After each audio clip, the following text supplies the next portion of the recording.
This is the news center in Damascus. Here are the headlines. Al-Muallim discusses results of tours to a number of capitals.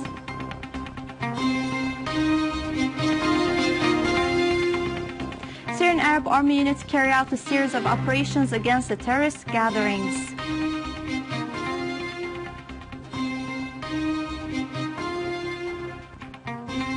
A memorial ceremony held by Akrama and al-Makhzumiyya and al-Muhdatha students to the souls of the innocent children killed in the terrorist attacks.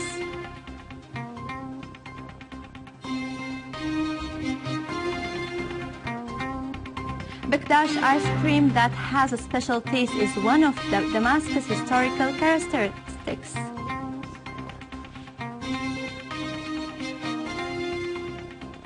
Good afternoon. Deputy Prime Minister, Minister of Foreign and Expatriates Affairs Walid al-Muallim discussed today with the UN Secretary General's Special Envoy to Syria, Staffan de Mistura, the results of the latest tours to a number of capitals and what was proposed in the UN Security Council concerning the crisis in Syria.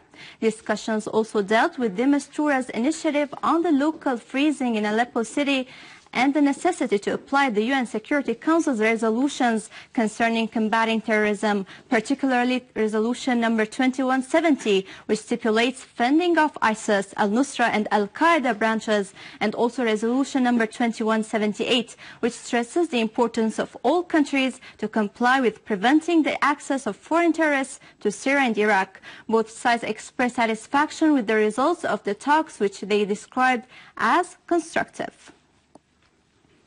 For his part, Assistant Minister of Foreign and Expatriates Affairs reaffirmed Syria's position of cooperation with all the regional and international parties that are serious in combating terrorism in accordance with the relevant international resolutions and in respect of national sovereignty. During his meeting with a delegation of the Society of Defending Syria in Sweden, which is headed by George Maqdisi Ilyas, he asserted that the selected and close alliances which have special agendas proved a lack of seriousness in the fight against terrorism.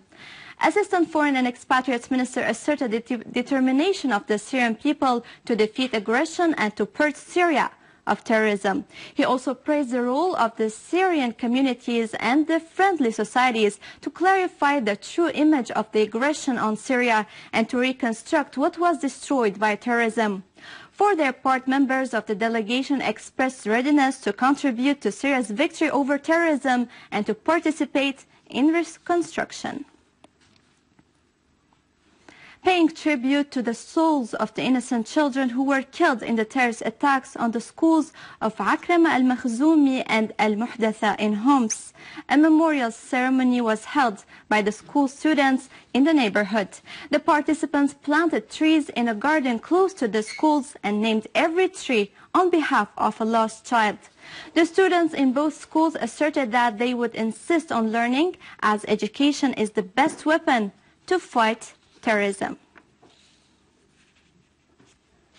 Syrian Arab Army units carried out a series of operations against terrorist gatherings, killing many of them and injuring others, some of who are non-Syrians, including Jordanian and Libyan mercenaries from al-Nusra and Ummahat al-Mu'minin battalion in eastern Ghouta, al-Qalamun mountains, and al-Zabadani in Damascus countryside.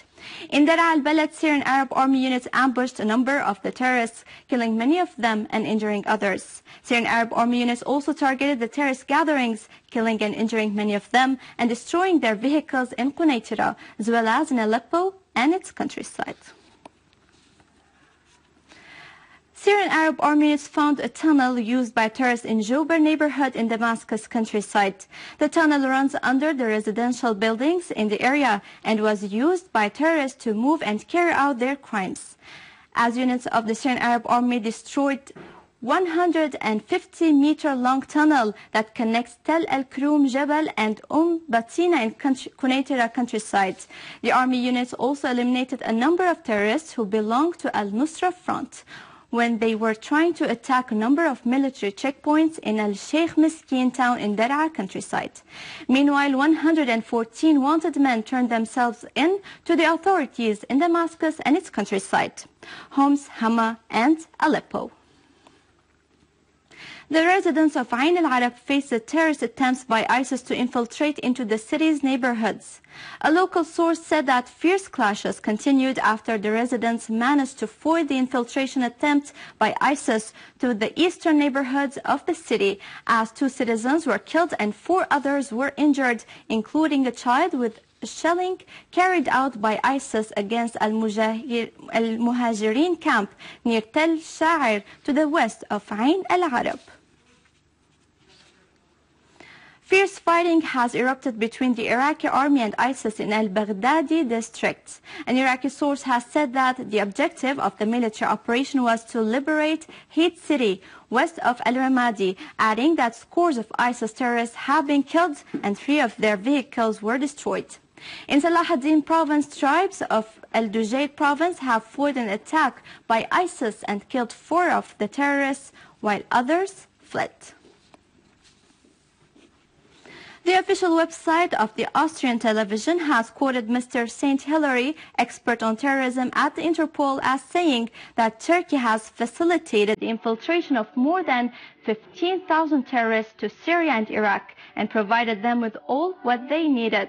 For his part, Secretary General of the Interpol has said that the terrorist organizations have been using new means to move the terrorists to Syria via ships and boats, adding that many of such incidents have been witnessed close to the Turkish coast.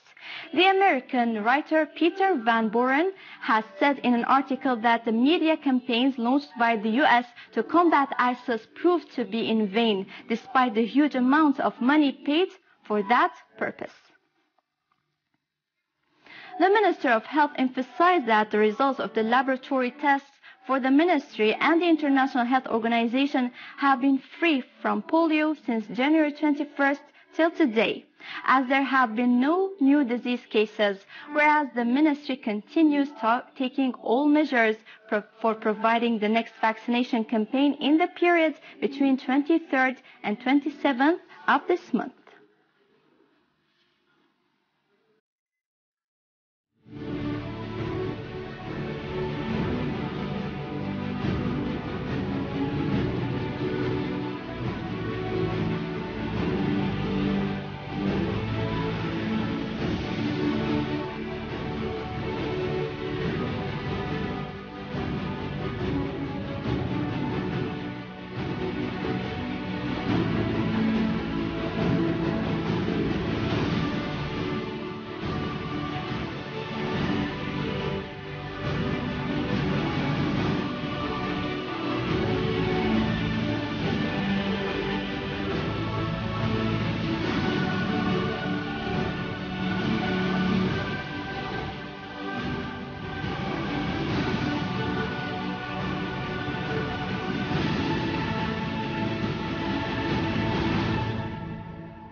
In Damascus University's theater, the Syrian Scientific Assembly, in cooperation with Syriatel, honored the winners in the national competition for developing cell phone applications, as this competition was made to support the youth through providing the appropriate training and setting the competitions that may help in expanding the base of software products and services.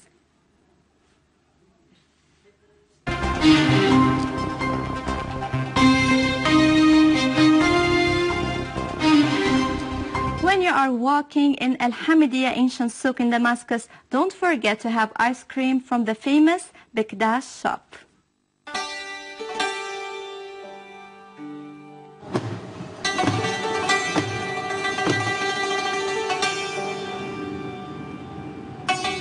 People who have visited Damascus talk about the very special ice cream they had.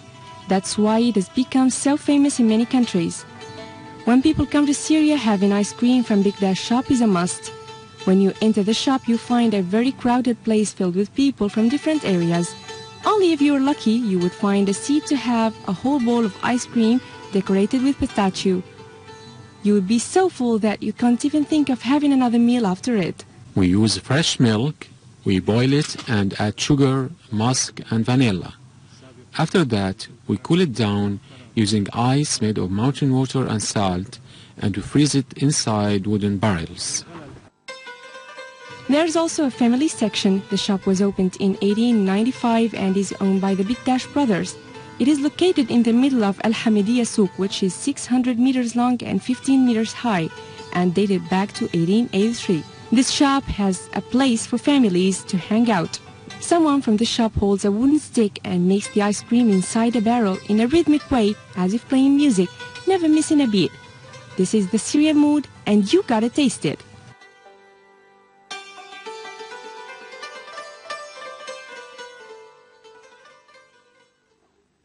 With this, we conclude our news for today. Thank you for watching. For more details about Syria and the region and to view this bulletin again, you can always visit our website in English, syriaonline.sy. Now to latest business and market news with Sirina, but after a short break.